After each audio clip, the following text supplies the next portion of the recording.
ये कहानी है 8 साल की चुनमुन की। चुनमुन खुद से पतंग बनाती है और उसे बेचती है।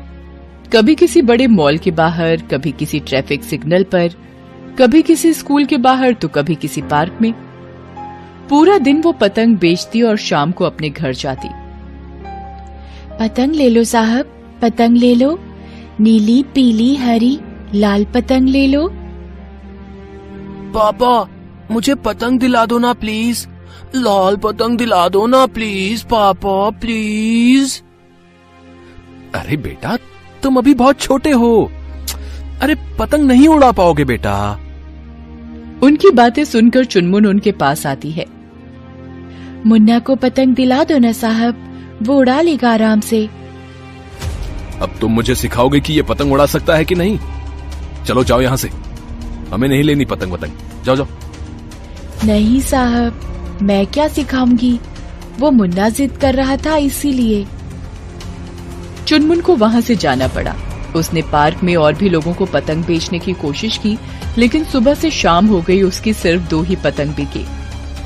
कुल मिलाकर उन पतंगों के 10 रुपए मिले उसे। सिर्फ 10 रुपए? इनसे मैं बाबा अम्मा के लिए खाने के लिए क्या ले जाऊं?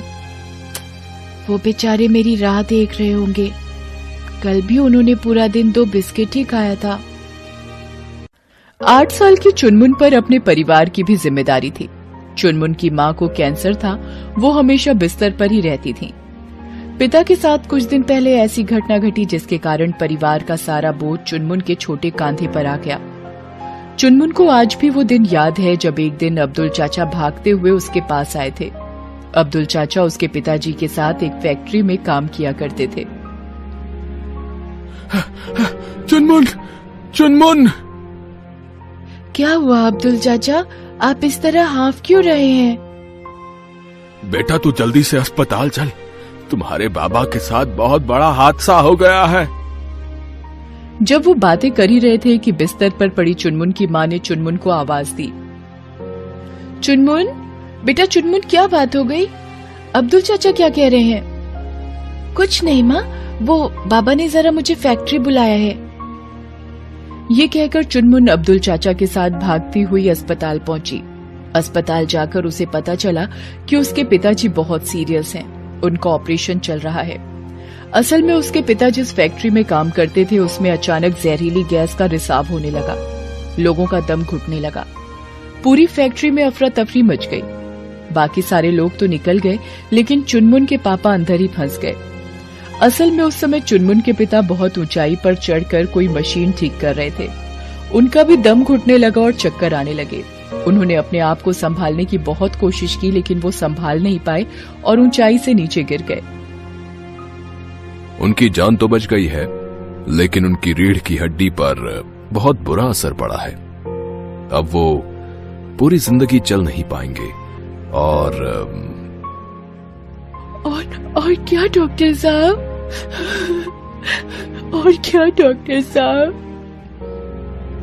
अब वो कभी देख भी नहीं पाएंगे। जहरीली गैस का बुरा असर उनकी आंखों पर भी पड़ा है। 1 महीने अस्पताल में रहने के बाद चुनमुन के पिता घर आ गए, लेकिन अब वो बहुत खामोश रहते और सारा दिन अपने परिवार की चिंता करते रोते रहते। अरे बाबा, आप फिर से रोने लगे?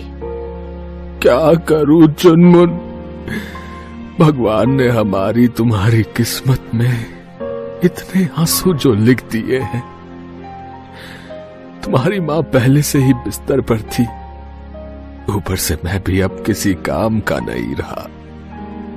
अब ये घर कौन चलाएगा बेटा? इससे तो अच्छा होता कि मैं मर ही जाता। अपाहिज की जिंदगी भी कोई जिंदगी होती है। अपने पिता के मुंह से ऐसी बात सुनकर चुनमुन ने उनके मुंह पर अपना हाथ रख दिया। ये आप कैसी बात कर रहे हैं बाबा? आपको मेरी कसम जो फिर कभी मरने की बात कही, मैं हूं ना, मैं चलाऊंगी घर। लेकिन तू तो अभी बहुत छोटी है, तुझे तो अभी गुड़ियों के संग खूब खेलना है। देखना, तेरी गुड़िया भी मैं उस दिन नहीं ले पाया। नहीं नहीं, मुझे गुड़िया पसंद नहीं, मैं अब काम करूंगी बाबा, काम करूंगी, काम। चुनमुन ने अपने बाबा को कह तो दिया, लेकिन उसे समझ में नहीं आ रहा था कि वो क्या करे। फिर अब्दुल चाचा ने ही उसे पतंग बनाकर बेचने का आइडिया दिया। उस दिन से ही वो पतंग बेचने लगी।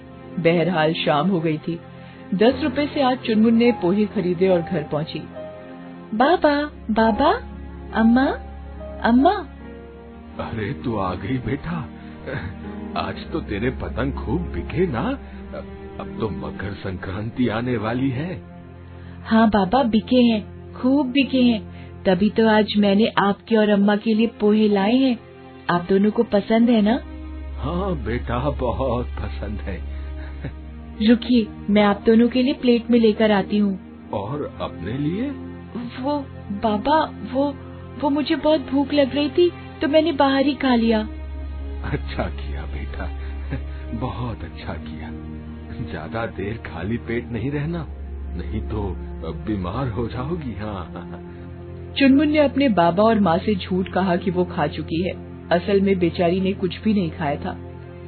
दोपहर में जब उसे जोरों की भूख लगी तो पार्क के नल से भरपेट पानी पी लिया। अगली सुबह चुनमुन फिर पतंग बेचने निकल पड़ी। आज वो एक मॉल के बाहर अपनी पतंग बेचने गई थी। आज उस मॉल में शहर के सबसे बड़े रईस गौतम सिंघानिया का 13 साल का इकलौता बेटा रॉकी सिंघानिया अपने ड्राइवर के साथ खरीदारी करने आया था। गौतम सिंघानिया बहुत ही उदार दिल के थे, लेकिन उनके बेटे रॉकी सिंघानिया को अपनी अमीरी का बहुत घमंड था। वो अपने आगे किसी को कुछ नहीं समझता था। जैसे ही वो अपनी लंबी सी महंगी कार से उतरा, चुनमुन भागकर उसके पास पहुंची। पतंग ले लो साहब, पतंग ले लो, लाल पीली पतंग ले लो। अरे नहीं चाहिए पतंग, चलो हटो यहाँ से। साहब एक पतंग ले लो ना, सुबह से बोनी नहीं हुई है। तुम बहरी हो क्या? सुनाई नहीं पड़ता? चलो हटो सामने से। तुमसे गंदी बदबू आ रही है, गरीबों वाली बदबू। You poor girl. गरीबों वाली बदबू, ये क्या होता है? बेचारी चुनमुन सोचती रही, लेकिन उसे उसका उत्तर नहीं मिला। उस दिन भी उसकी ज्यादा पतंगे नहीं बिकी। निराश होकर शाम को जब वो घर जा रही थी तो भी उसके दिमाग में यही शब्द गूंज रहा था, गरीबों वाली बदबू। उसने अपने बाबा से भी इसके बारे में पूछा, लेकिन उसके बाबा को भी इस बारे में कुछ नहीं पता था। इस बात को 2 दिन बीत गए। मकर संक्रांति अब बिल्कुल नजदीक आ गई थी। आज चुनमुन एकदम सवेरे से ही ट्रैफिक सिग्नल पर अपनी पतंग बेच रही थी। पिछले कई दिनों से वो ना तो ठीक से सो पाई थी और ना ही भरपेट खाना खाया था। आज तबीयत ठीक नहीं लग रही मेरी, पता नहीं चक्कर क्यों आ रहे हैं। थोड़ी देर बैठ जाती हूँ। चुनमुन वहीं बैठ गई, लेकिन पता नहीं उसे कैसे नींद आ गई। उस दिन रॉकी सिंघानिया उधर से गुजर रहा था तो उसने फिर से चुनमुन को देखा। उसे सोता देख उसके दिमाग में एक खुराफात आई। उसने ड्राइवर को गाड़ी रोकने के लिए कहा और कार से उतरकर चुनमुन के पास गया और उसकी सारी पतंग उठा लिए और गाड़ी में बैठ गया। ड्राइवर गाड़ी लेकर आगे बढ़ गया। पीछे बैठे रॉकी ने फिर एक एक कर चुनमुन के सारे पतंग फाड़ दिए और गाड़ी की खिड़की से बाहर फेंक दिया। दूसरी ओर चुनमुन की जब आंख खुली तो उसने देखा कि उसकी सारी पतंग गायब है। वो जोर जोर से रोने लगी। फिर उसने किसी तरह अपने आप को संभाला। वो ये बात अपने माँ बाबा को नहीं बताना चाहती थी, क्योंकि ये सब जानकर वो बहुत दुखी होते। शाम को वो अपने घर पहुंची। बाबा, अम्मा, बाबा। तू आ गई बेटा, क्या बात है? आज तेरी आवाज में उदासी कुछ ज्यादा ही झलक रही है। आज पतंग नहीं बिके क्या? नहीं बाबा, पतंग तो आज सारे बिक गए, लेकिन क्या? मेरे सारे पैसे कहीं गिर गए बाबा, मेरे सारे पैसे कहीं गिर गए।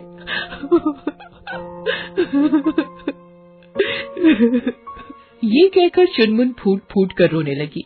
दूसरी ओर रॉकी सिंघानिया के ड्राइवर ने उसे ये सब करते देखा तो उसे बहुत दुख हुआ, लेकिन वो रॉकी के स्वभाव को जानता था, इसलिए उसने उसे कुछ नहीं कहा। लेकिन उसने सारी बात गौतम सिंघानिया को बता दी। गौतम सिंघानिया को जब सारी बात का पता चला तो उन्हें बहुत दुख हुआ। उन्होंने चुनमुन के घर का पता लगवाया और खुद उसके घर जा पहुंचे। लेकिन चुनमुन के घर पहुंचकर उन्हें बहुत बड़ा शौक लगा। लेकिन उन्हें सबसे बड़ा शौक तब लगा जब उन्हें ये पता लगा कि चुनमुन के पापा की इस हालत के जिम्मेदार वो भी हैं। असल में चुनमुन के पापा गौतम सिंघानिया की फैक्ट्री में ही काम करते थे जहां गैस लीकेज हुआ था।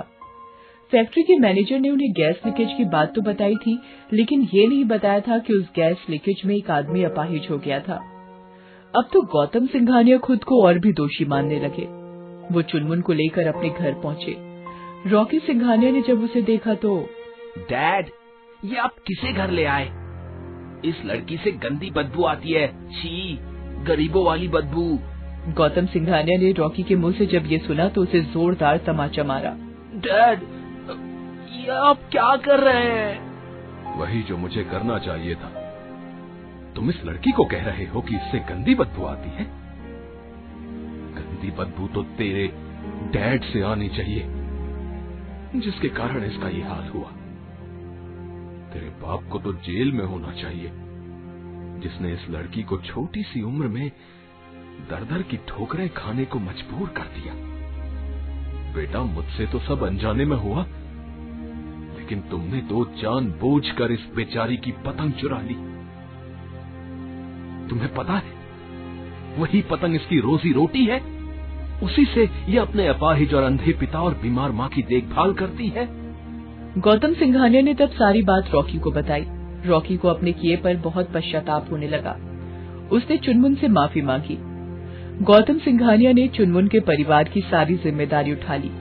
अब वो पतंग नहीं बेचती, अब वो स्कूल जाती है। उसे बड़ा होकर डॉक्टर बनना है और अपने माँ बाबा का इलाज करना है। रॉकी अब बिल्कुल बदल गया है। चुनमुन को अब वो अपनी छोटी बहन मानता है। हर महीने वो गरीबों की झुग्गियों में जाकर उनकी मदद भी करता है। अब वहाँ उसे कोई बदबू नहीं आती, अब तो उसे खुशबू आती है, प्यार की खुशबू, जो उसे गरीबों से मिलता है। हेलो दोस्तों, कैसे हैं आप सब? हमारी कहानियाँ देखने के लिए हमारे चैनल को सब्सक्राइब कीजिए और हाँ, बेल आइकॉन पर क्लिक करना मत भूलिएगा।